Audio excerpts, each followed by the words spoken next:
eko serve hearing notice e de ma omu nyina se ene de aposi for momra nipa mienu na lawyer for nso momra ene ye kodu ya a lawyer for mienu ni nyina by prosecution by nipa mienu na wa aposi for akache ne amfa mama now am no kasa no case bi anywhere wo court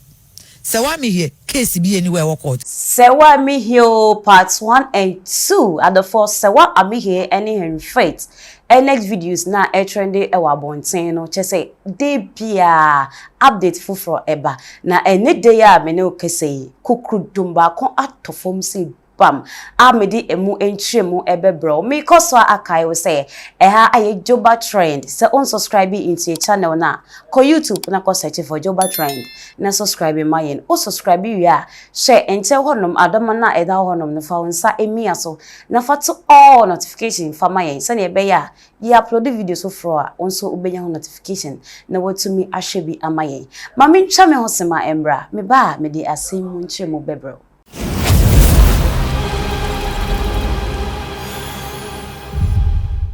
Other for me saying so Emma wakwa baby because I can say a joba trend. Na send na mano egusu kase Serwaa Amihere any yenuabe mahari Fitz. Next videos eba ontino. Serwaa Amihere say ontine ho ase ehin ne ha into odi asem no ekopie police station na edidimo na asem no ekopie Dansoma circuit court. Asem no ekopie honom no eye yenuabe ma Kofi Adoma Angel FM. Etna ase no omayet yenya nti yese jeje ni say ono ne di asem na so say no enye ne class no asem no je say emodu esen no enti wa dismiss case ni say e was a case no enko high court ba ono ne na se di asem no emodu esen no so dey end the person otugu man san obekwa awako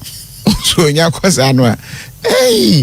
ama me nti ase ke say baby a na ewo no ada e hwa ye den a mode ko asem we o de eba ne sen na izafe de baby away free ho ko different one then lawyer we no gyamuma sa nipa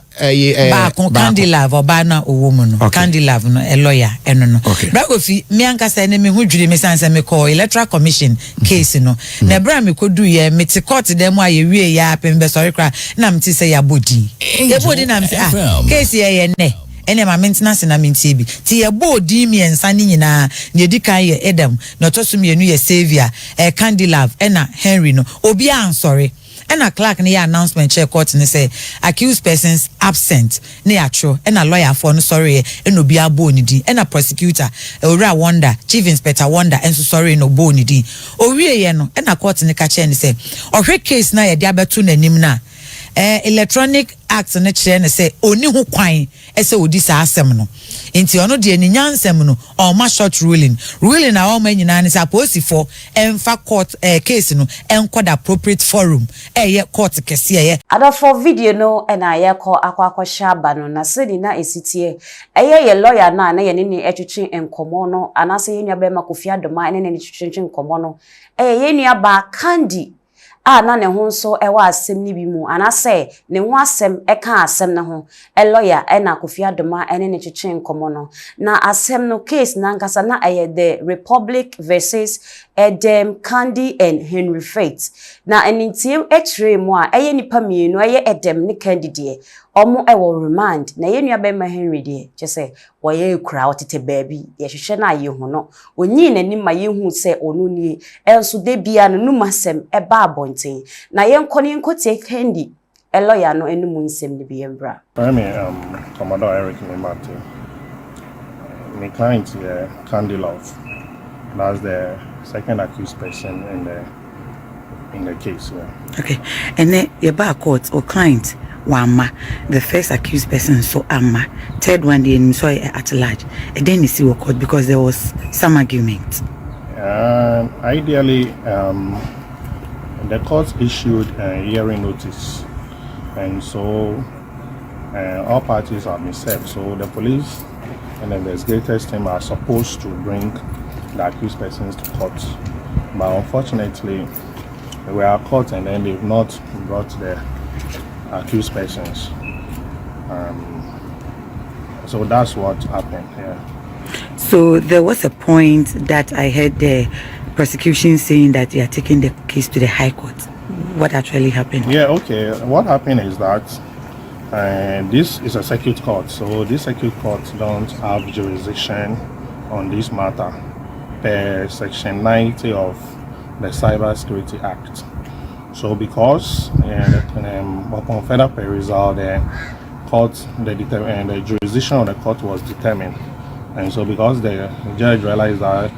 she's not having jurisdiction, the appropriate thing to do is to dismiss the case, which she has done. Other for a ba Candy a lawyer and Munsem a quacotia abado, a high job trend. When I was so much near a mammy jumede ebro a Vickers kitchen a traquine a war a bruchy memo. Vickers kitchen says, Sir Ope Adriane, or your party, are you fro impo a year or bruchy memo, now Ope Adriane, papa, a sophomore, a form it me pie there, and in a Vickers kitchen, your number no, and a chegu ewo screen national. Fa na freye sene na mano guso ameka se eye lawyer Candy yenya ba Candy a lawyer babo ntin abekasa se na they were expecting say anka Andre ya ye free case no na anka e was omugyan ni pamienu eye Edem ni Candy e ma wo back court honom bi e ka wonu mu nsem. After that na judge e dismiss case ni wi na se ye besa ya chi omo a na ya chi omo nenso ankobasa amomu bie ni ho a ye jai omo, including even Henry na nenim amba no anase wanyi nenim no eno nso akwakoya asem foforo na ye wo ha na Henry nso ede ne ho asem ba ye Serwaa Amihere wodi me akokot menim ba ya na se me meyi menim me nso me prepare me ho aba be fesi say wo fi se wodi me akokot me court me de wo kwa enye subo ba ko na me de ko bo subo me nsa e na me de ko akobo enti twɛn ne hwɛ de me nso me de ba bebro eha aye Joba Trend ko YouTube na ko search for Joba Trend na subscribe efama ye me ko so akai we say Serwaa Amihere ho asem no yenya part 5 e ko nanim enti abribia update fufro bebia me ma maso ensi e wo ho mo dihye ma de na oba pa amanya mewa medamase.